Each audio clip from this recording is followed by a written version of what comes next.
Welcome back, everybody. Today I'm going to teach you how to add an image to a product category in WooCommerce WordPress. This is a great way to make your online store look more professional and help customers quickly identify different product categories at a glance. Let's get started.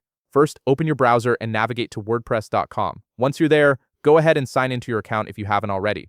Make sure you're logging into the account where your WooCommerce store is set up, as this is where you'll be managing all your product categories and their images. After you've successfully logged in, direct your attention to the left navigation menu. Here you'll find various options for managing your WordPress site. Look for the option labeled Products and click on it. This will expand a submenu with several choices related to your store's inventory. From the options that appear, click on Categories. This section is specifically designed for organizing your products into different groups, making it easier for customers to browse your store. You'll now be on the Categories creation page, and the process from here is pretty straightforward. Start by filling in the name of your new category in the provided field.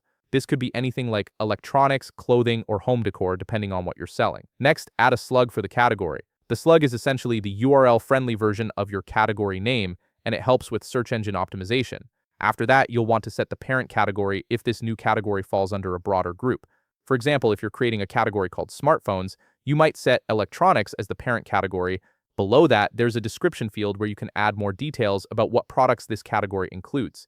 This is helpful for both you and your customers. Now scroll a bit further down the page and you'll see the thumbnail image upload section. This is the key part where you actually add the image to your product category. Simply click on the upload area and you'll be able to select an image from your computer or media library. Choose an image that best represents the category you're creating, as this will be displayed on your store's front end.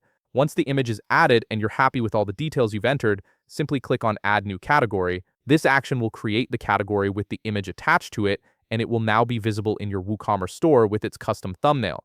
And that's it. You've successfully added an image to your product category in WooCommerce WordPress. This simple addition can really enhance the visual appeal of your store and improve the shopping experience for your customers. If you found this video helpful, please leave a like, subscribe, and see you in the next video.